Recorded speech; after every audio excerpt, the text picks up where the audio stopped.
Like a 10-minute warning. Now, where will I see that warning? Is it on a monitor? Or? Well, I don't know if we set the clock. I don't think we did, and I don't think we can. Kind of like just we will come out. One of us will come out there and go like this. Okay, he was going to give me let me know 15 minutes.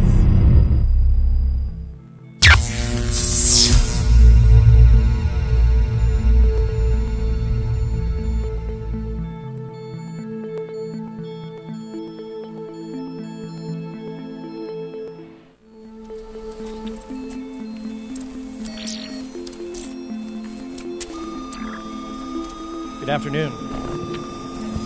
Our next speaker, Kathleen Marden, has engaged in UFO abduction research and investigation for more than 22 years. She specializes in the psychology of abduction and UFO abduction history and the psychology of debunking, and is developing protocols to identify little-known commonalities among those who have experienced alien abduction, with the goal of differentiating between psychological and real experiences. Recently, Kathy was appointed by MUFON to be the Director of Abduction Studies. Please allow me to welcome to the stage Kathleen Marden.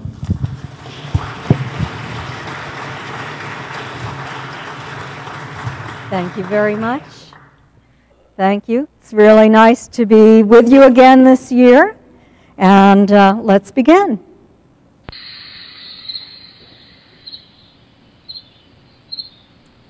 He pushed on my abdomen with something flat. It was diamond-shaped. He pushed over my ovaries and it burned. He said, "That will be all." I asked the purpose, and he says, "It is not for you to know. You are part of the whole." I felt some fear. He makes me know that he has seen me for a long time. Anonymous.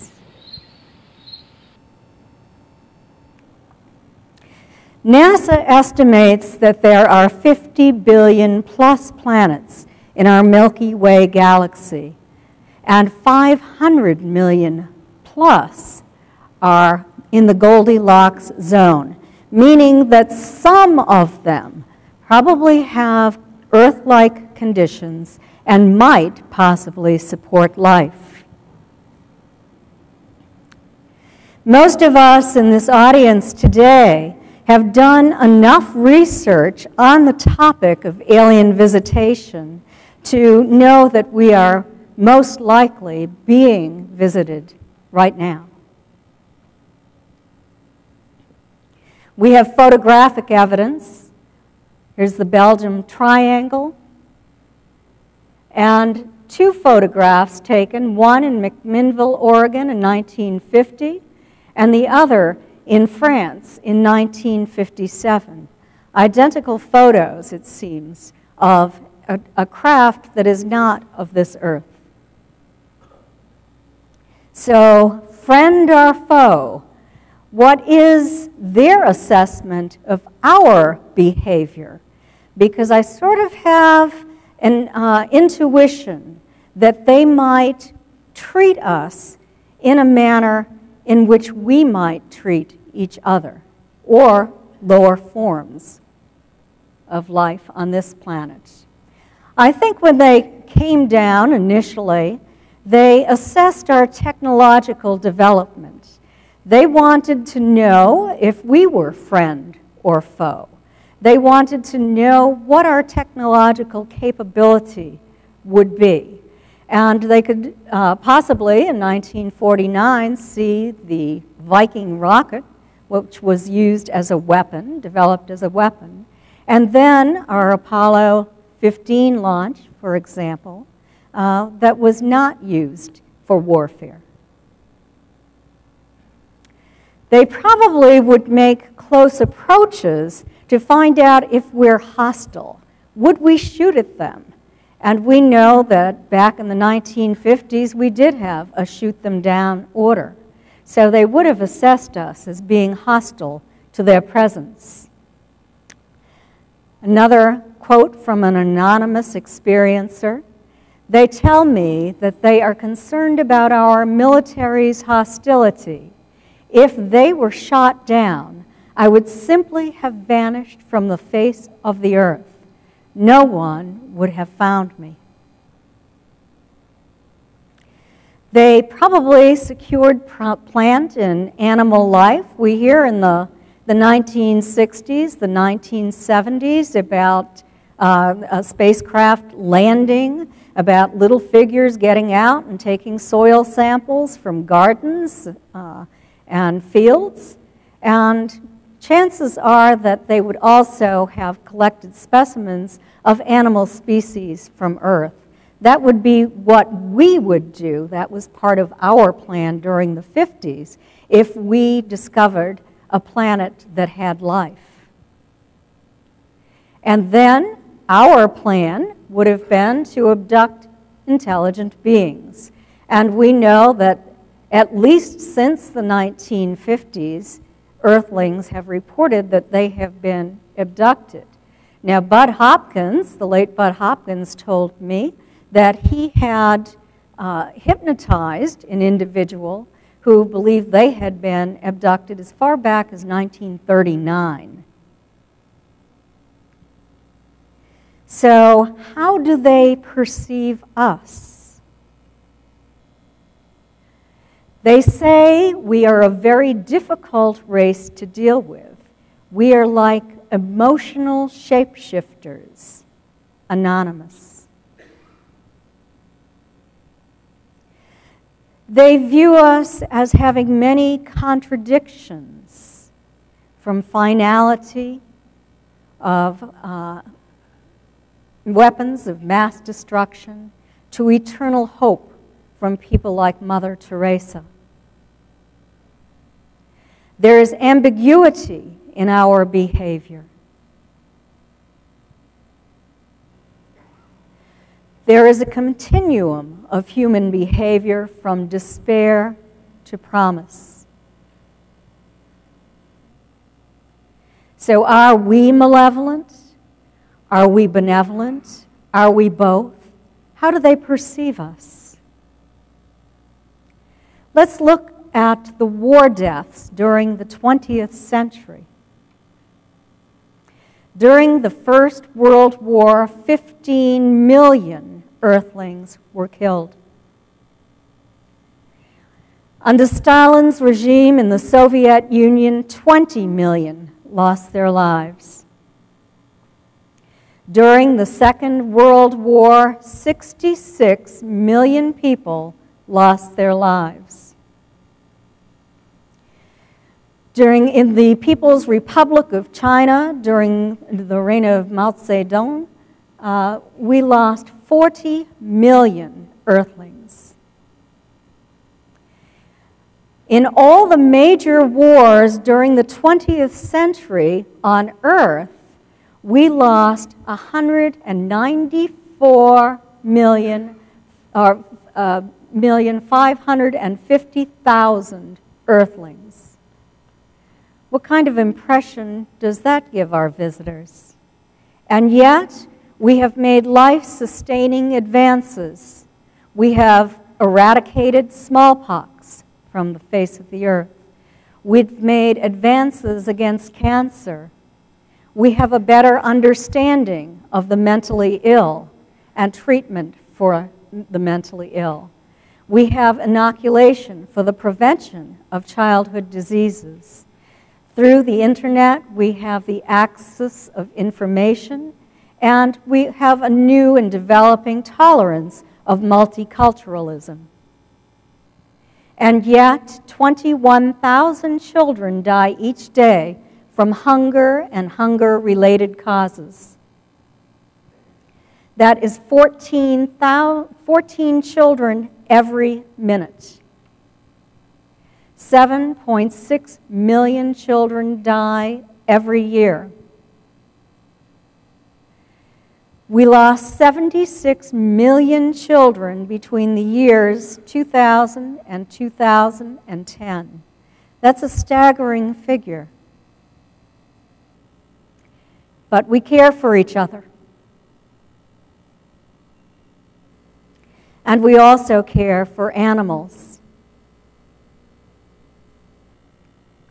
But sometimes we have a failure of conscience among species that we consider inferior to ourselves. So what is the alien agenda? Denise Stoner and I were discussing that. This is Denise right here. She is MUFON's Assistant Director of Abduction Studies. And we decided to embark on a research study in order to determine commonalities among abduction experiencers. And perhaps that would give us an indication of what the alien agenda is. We devised 3 questionnaires. The first one has 45 questions. It was multiple choice and fairly easy to complete. We had 48 respondents in the study to date. The second one was the Abduction Experiencer ET Technology Questionnaire. There were only 16 questions on that, and it was more or less fill in the blanks. We didn't want to lead anyone in any particular direction. This was for people who believed that they had been abducted by aliens and had a pretty good recollection of what they observed on board the craft and what kind of procedures they were put through there. We had 21 respondents so far. Not a very large sample, but not many people remember those details. That study is going to be ongoing. So if anyone in this audience is an abduction experiencer and you do have this recall, I'd certainly appreciate it if you would go online to my website and fill out that questionnaire and send it to me. Then we had a third questionnaire, and this was commonalities among non-abduction experiencers. We wanted to make sure that the commonalities that we found among abduction experiencers were not commonalities across the general population. So that was the reason for that. We advertised in the MUFON Journal, I believe online at Open Minds, also at a number of other UFO-oriented and abduction-oriented websites. We also did several radio shows. I generally do radio shows on fairly often.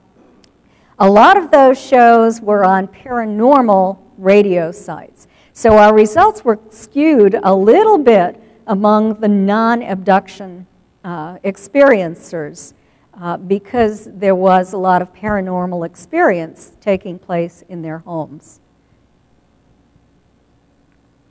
So the first questionnaire that I talked about was broken down into 4 different areas: demographics, abduction memories, psychic phenomena experiences, and physiological responses. Under demographics and conscious recall, we had 17 males and 31 females that completed the first questionnaire. 43% were in the 50 to 60-year-old range. Now, I'm not sure if this is highly significant or not. It was only 21% for the non-abduction experiencers. But what we found is in the 40 to 50 age bracket, there were only 8 people. And in the 60 to 70 age bracket, there were only 5. But we had a fairly large number of experiencers who were in that 50 to 60 age range. So we're wondering if there were many, many abductions that took place in this time frame. 43% reside in the Eastern time zone. That's another thing that I'm pretty curious about because we advertised all over the United States and we had a response from as far away as Australia. 48% said that they were taken more than 10 times. 79% said that they were not alone when they were taken. 62% said that there was a secondary witness who recalled the experience. So that's pretty significant because so often we are led to believe that today's abduction experiences are sleeping, that if they do have a bed partner, the bed partner doesn't remember anything. But this was very interesting that 62% of the people who responded stated that there was someone with them, and that person recalled the experience. 89% of the experiencers had some conscious recall for their experience. It wasn't retrieved for the first time through hypnosis or through dreams. They had conscious recall of that experience. That was a surprising finding. So we asked, what did you remember? 66% had conscious recall of observing a craft at less than 1,000 feet at least one time. 59% had conscious recall of observing non-human entities immediately prior to an abduction while they were outside their home. This is very significant. They're wide awake when this happened. And we asked what were the most common ET types that they encountered. We have our little gray, the one who's about 3 to 3.5 feet tall. The taller one, who is about 4.5 to 5.5 feet tall generally. The little hybrid. The praying mantis type of being. And the reptilian. Those were the most commonly reported types. We did receive responses about a number of other types, from the blues to the see-throughs to the Nordics as well. So 75% said that they had contact with the small grays, or Zetas, as we might call them. And you might be familiar with them. Small, grayish skin. Some say that it's bumpy, leathery. Some are dressed in black, tight-fitting uniforms. Others are not dressed in any kind of uniform, and some are seen wearing hoods and capes. They're generally the ones who, if they're going to abduct somebody from their home, they will be the ones that show up in your bedroom. They're the assistants to the taller Zetas. They might undress you. They might dress you again, and sometimes poorly. Your clothing might be put on backwards. You might be dressed in somebody else's clothing. So this might give you an indication that something happened to support your memory of the event.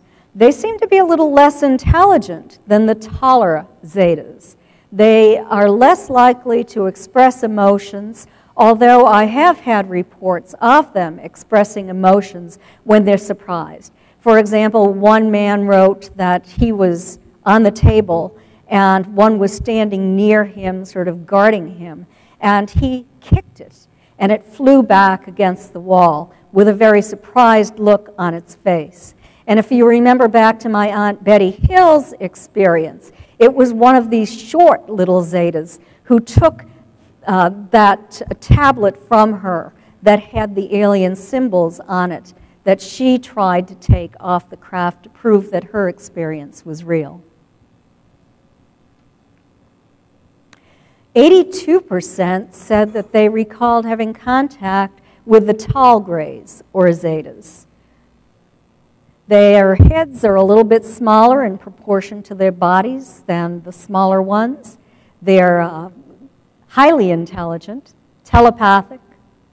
They tend to act as personal escorts. An abduction experiencer might see the same escort throughout their lifetime. It might become familiar to them. and this will reduce their fear of what happens on the craft. They're also examiners, educators, and scientists, sometimes empathetic, and they are the communicators. Many believe that they are mostly biological beings. Then we have the praying mantis types.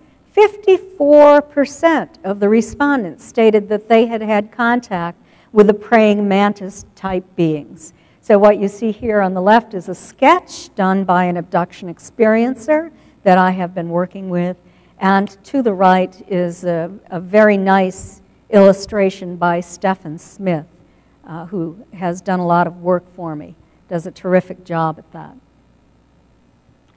They are said to be empathetic, highly telepathic, highly intelligent.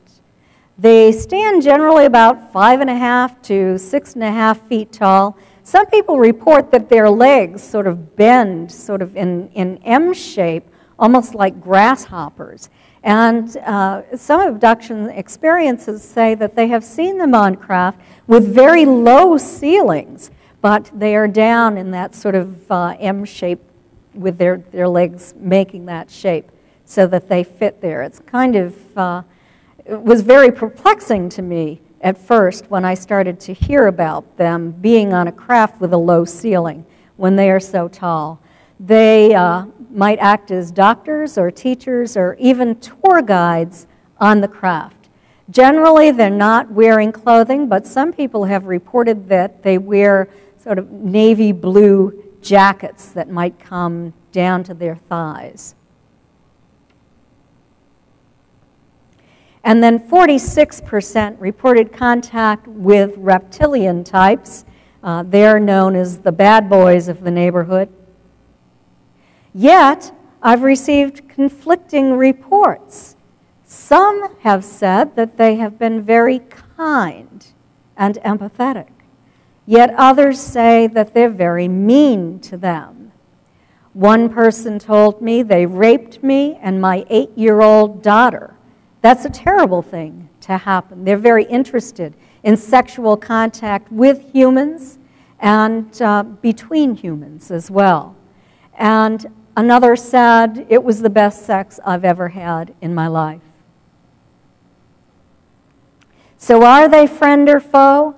Let's take a look at our visitors' behavior.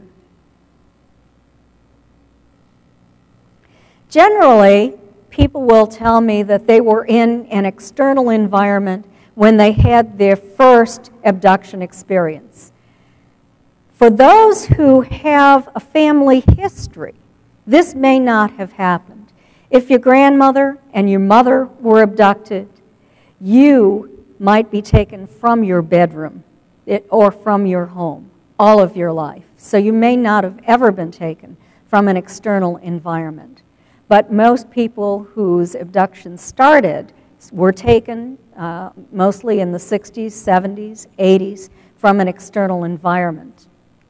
They might have been driving along when what appeared to be a plane in free fall would come to them. It would stop. It might project a light into the vehicle. It might pick the vehicle up and abduct the beings inside the car. It could also happen to people who were hunting, people who were camping, fishing, that sort of thing. People were generally taken to a landed craft. They would be taken from their vehicle and walked to that landed craft, or in the early home abduction experiences, people were taken from their homes and walked onto the craft. That changed later. In these subsequent abduction experiences, more and more people began to report that they were taken from their bedrooms. There might be 3, generally the number I've received is 3, short Zetas or Greys appear in the bedroom. There might also be a ball of light, and that ball of light would rapidly expand into 1 to 3 gray beings. They would be then by the bed. The abduction experiencer would feel tingling, vibration, paralysis, and then, of course, the abject terror would set in because something is happening. They're fully awake. They might try to escape. They might cry out, but they can't move because they're paralyzed. And then all of a sudden, they feel lightness. They might be lying down, and then, boom, suddenly, they're upright, and they're going very, very rapidly toward a solid surface. Impossible? I used to think it was impossible, but I've been speaking with an astrophysicist, and he has assured me that we have the math to do that, and that we have even done it on a very small scale in a laboratory. What we would have to do, or what the ETs have to do, is, let's say, hypothetically, that they vibrate at a higher frequency than we do. And all matter vibrates at a certain frequency. The wall would vibrate at a lower vibrational frequency than the human or the ET. Now, if the ET could make the wall vibrate at its frequency and make the human vibrate at its frequency, solid matter can pass through solid matter, according to the physicists that I have conferred with. And imagine how far advanced of us they are technologically. So it seems that that is probably what is happening. What about initial transport to the craft? That was a question that we asked. 86% said that they were transported through a solid surface. 68% noted a shift in their emotions from abject terror to having a feeling of familiarity and calmness when they arrived on the craft. They tend to find themselves either in a curved hallway. In part of the craft, it might be light. In the back of the craft, near the examining rooms, it might be very dimly lit. Sometimes they simply find themselves on a table and aren't aware of how they got there. Communication. We asked that question. 90% said that the ETs communicated with them telepathically. 29% said that they heard sounds such as clicking,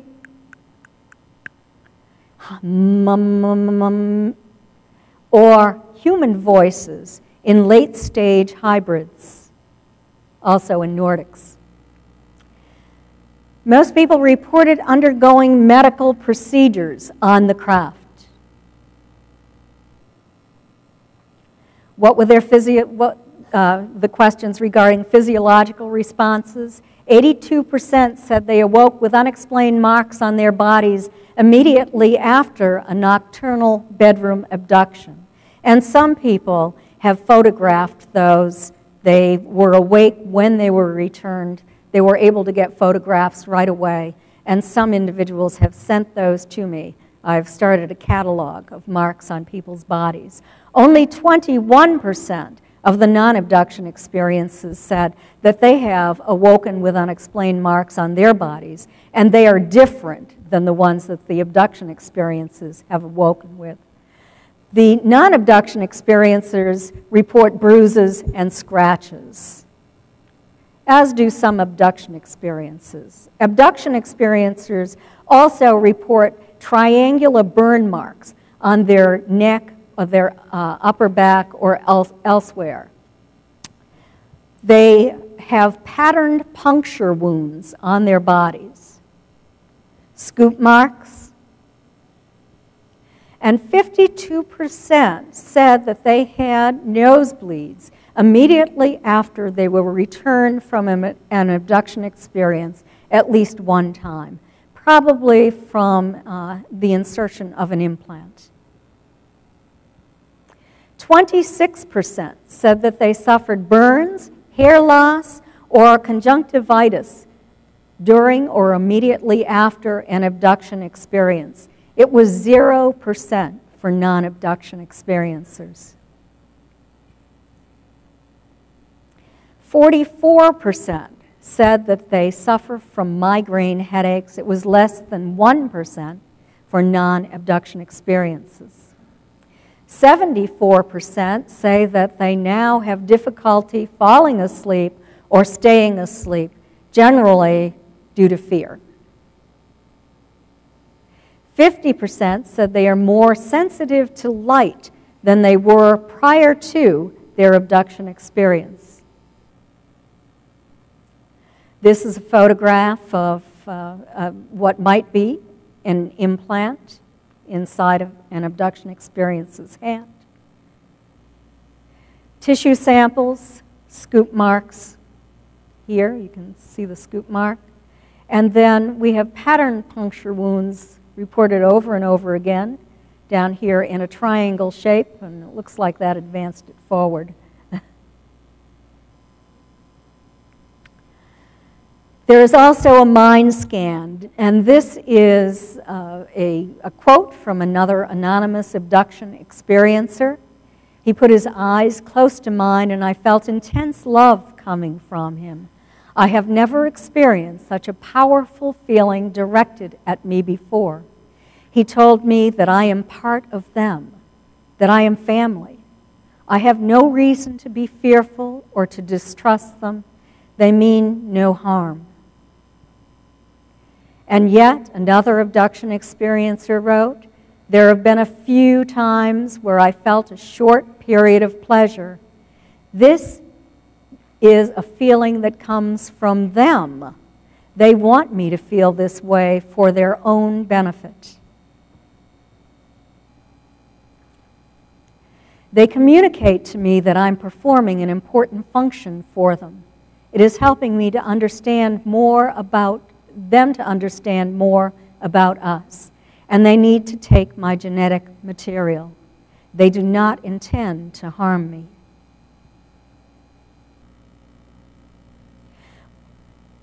Nearly every female abduction experiencer has reported that they underwent a reproductive procedure where a needle is inserted into their navel for the purpose of withdrawing ova.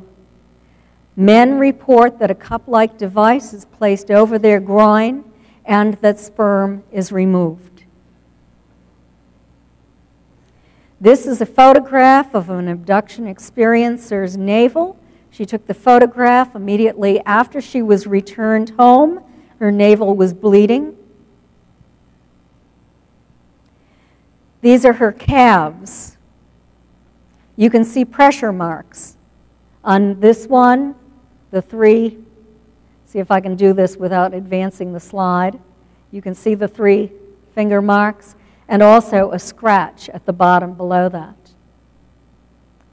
This is the other calf.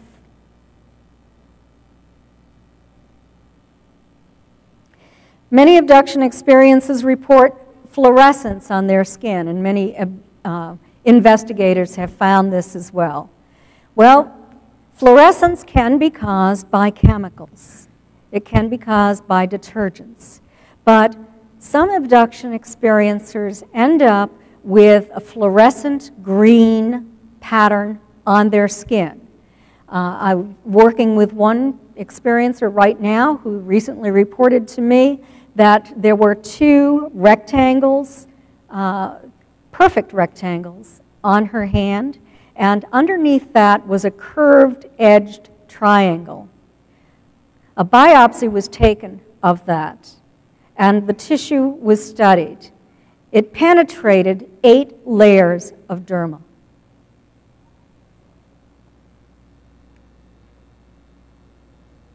So what do we find going on the craft? Sexual and non-sexual DNA extraction. Those punch biopsies that leave scoop marks may be DNA extraction that is non-sexual. There are hybrid baby presentations. sexual contact with humans, reptilians, hybrids, while being observed on board the craft. Removal of body fluids, including blood and glandular material. Now, some men are beginning to report to me that they recall a needle being inserted probably into their thymus. The thymus controls the immune system. Without an adequate thymus function, you will develop lupus and other immune disorders. Very interesting. I'm looking more into this. I don't have enough information to draw any conclusion on that. People report immersion in viscous fluid that they find they can breathe. Again, we're not sure what this is for, but it's reported over and over again among abduction experiencers. I used to think that it might be used to protect the human body during transport into space. I'm beginning to change my mind on that and beginning to wonder if it might be for medicinal purposes or in order to sanitize a human being before they leave the craft. I really don't know. I only know that a large number of abduction experiences report that they are being put into this viscous fluid in rectangular tanks. They can breathe it. Those who are conscious before this occurs are extremely frightened about this. They think that they're going to die, that they're going to drown, and are very surprised to find that they're able to breathe it. When they're taken out of the tanks, it dries very, very rapidly. They also see images of cataclysmic events on screens or on holographic images or images that are just somehow projected into their brains. One of the questions that we asked is, do you have a formal diagnosis of chronic fatigue and immune dysfunction syndrome or reactivating mononucleosis? There have been studies in the past that showed that abduction experiences have a higher percentage of these diseases than in the general population. And what is chronic fatigue and immune dysfunction syndrome? It is not just being tired. It's debilitating fatigue that is not improved with bed rest, and it may be exacerbated by physical or mental activity. It is not just being tired. It is not depression. You usually have a low-grade fever and flu-like symptoms. There are tender lymph nodes, sore throat, and headache. It sort of acts like a retrovirus, but no virus has been discovered yet. There are also problems with concentration and memory.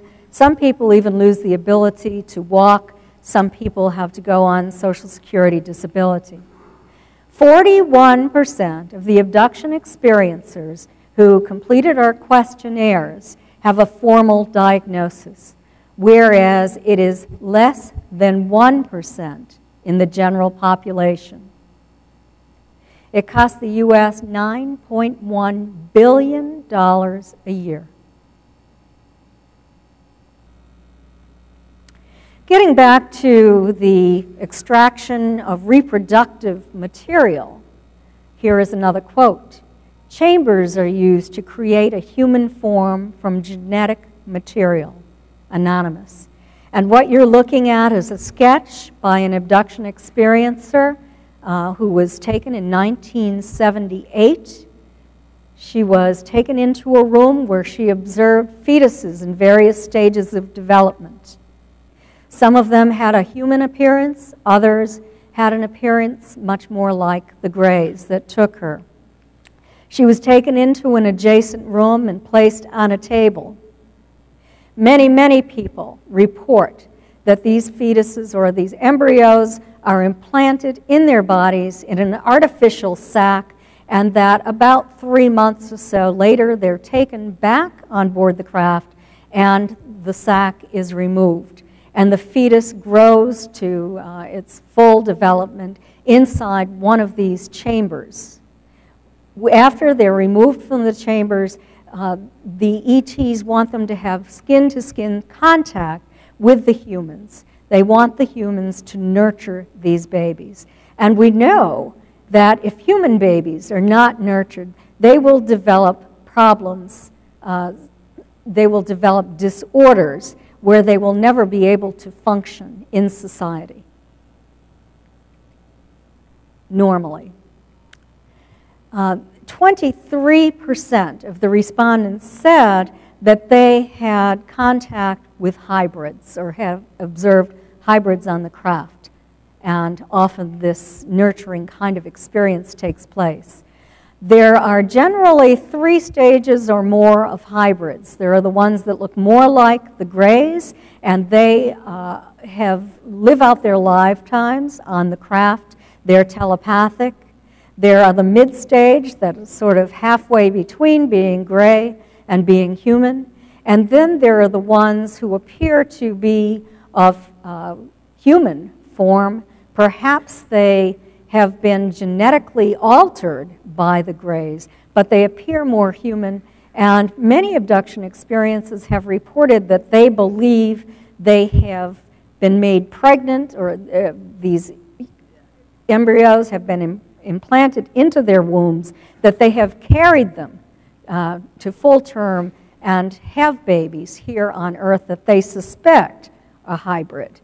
We have no evidence that they are genetically different than humans.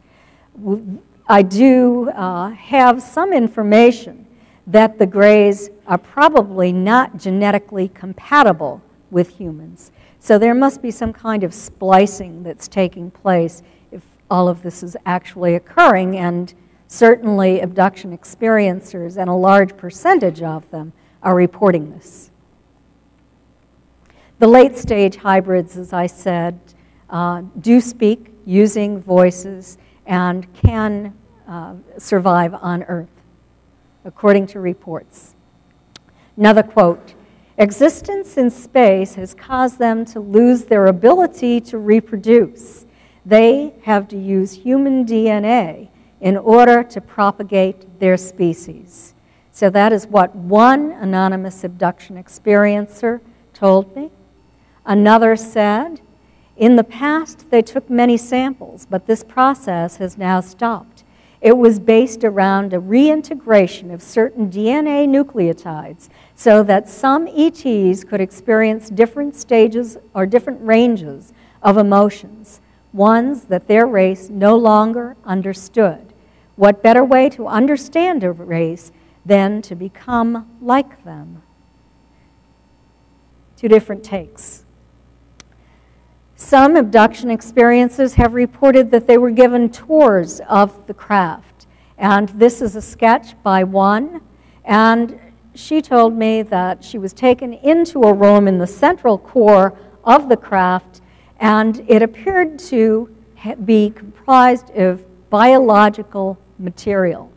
And that there were almost like lotus flowers that would close up around this biological material in the central core.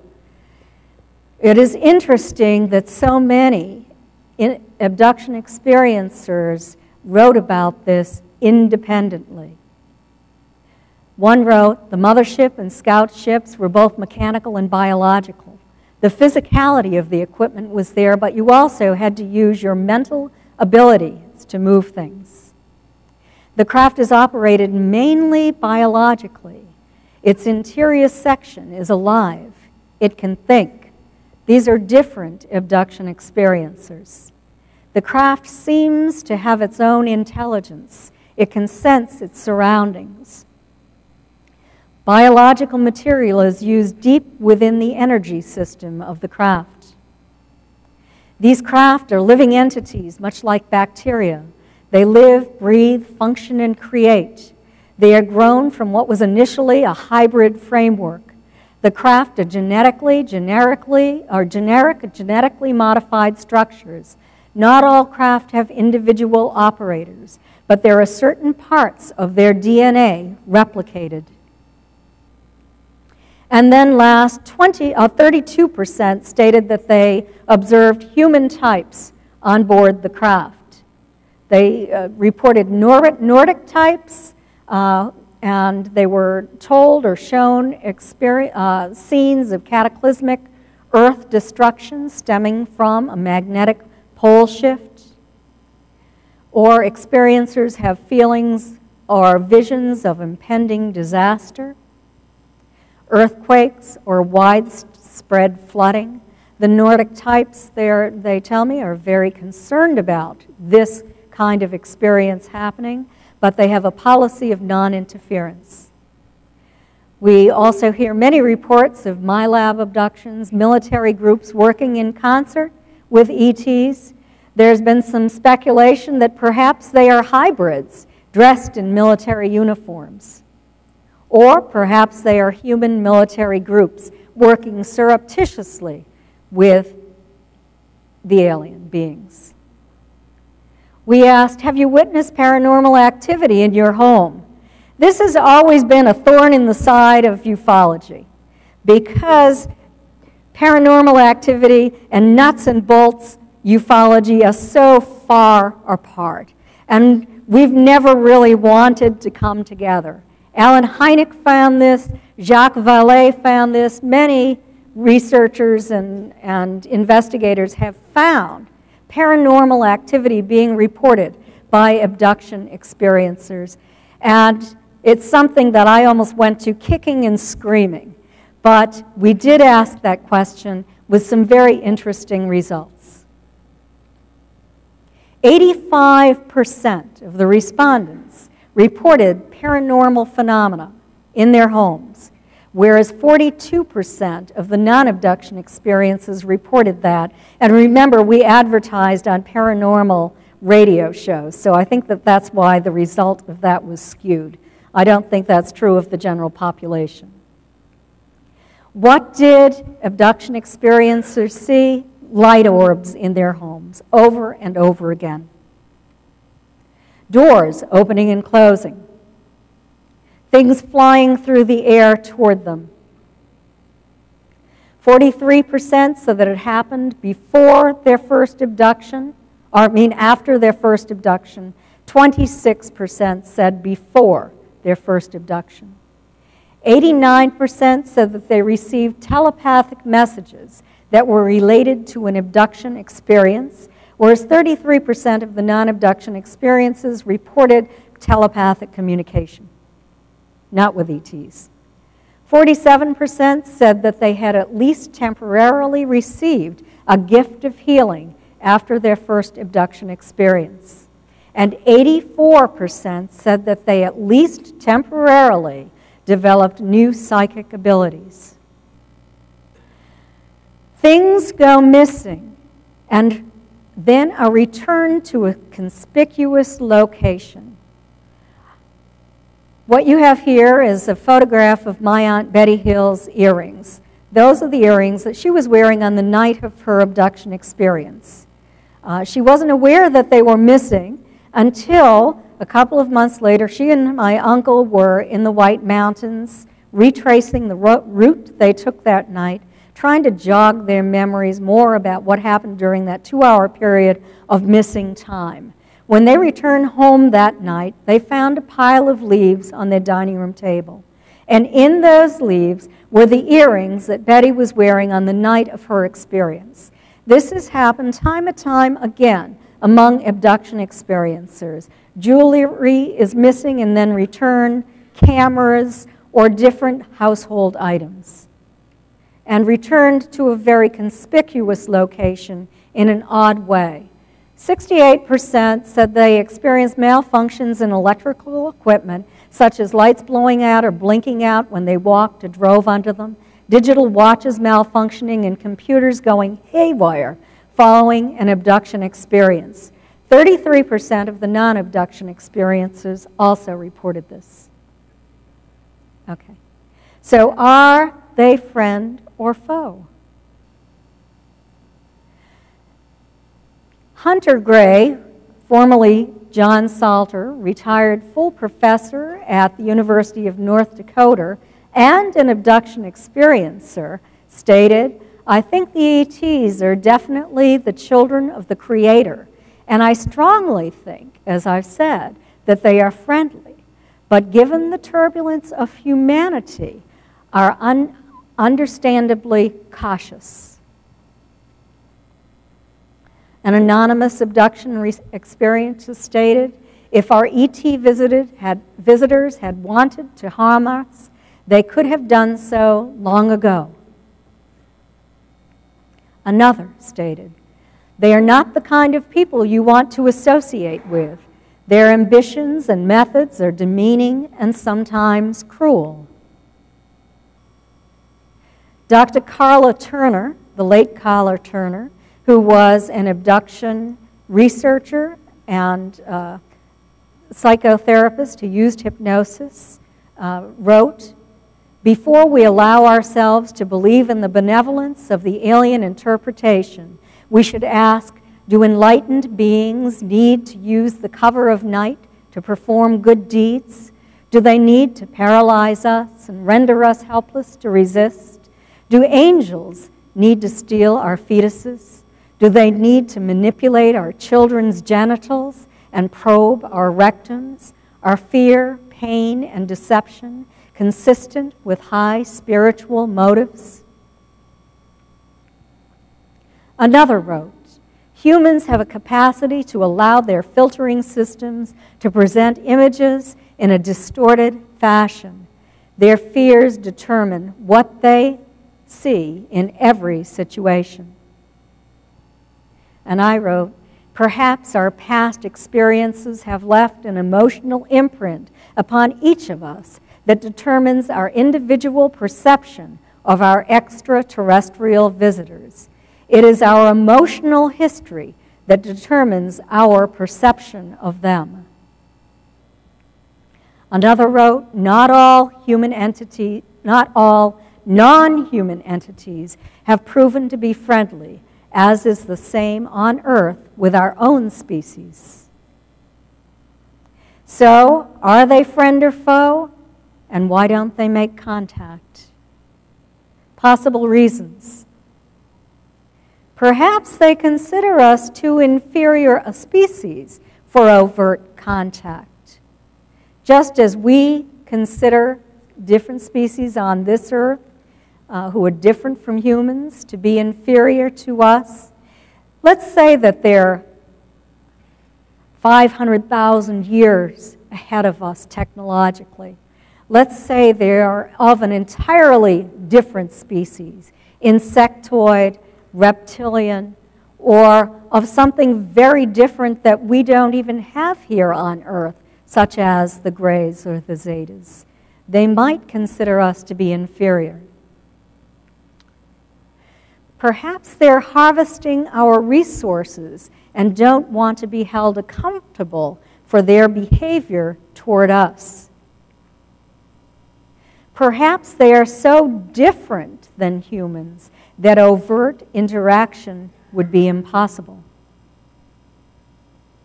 Perhaps they have a policy of non-interference. Perhaps they know that we're bellicose and that they don't want to engage in warfare against us because they're so far technologically superior to us that we might destroy ourselves, or they might have to destroy us. Perhaps our emotional selves are far too difficult for them to deal with. Perhaps they're lying in wait for the time when they will take over planet Earth. That's a scary thought, and I hope that's not true. Perhaps they're already living here in a genetically modified human form, and perhaps more and more will be in the future. Or perhaps the Earth is a giant classroom. This is my favorite explanation, because skeptics say Why have ETs been performing the same experiments on human beings for the past 50+ years? Why is the same thing happening over and over again? And what I have been able to deduce from all of this is that perhaps we are a classroom. Perhaps students and professors and scientists come to Earth, maybe we're a university college course, and they come here over and over again to perform experiments on us, and as new generations of students come, they receive training on Earth's geological structures, atmosphere, oceans, flora, and fauna. And I want to thank you for listening, and we'll see if there's any time to take questions. Thank you very much. Do I have time for questions? How long? John will stand up. Okay. John is going to come out, and we can take some questions. Okay, we have a couple of minutes. If anyone has a quick question, you can come up to the microphone. Otherwise, I'll be at my vendor table. Well, I guess we're going to take a break. Thank you so much.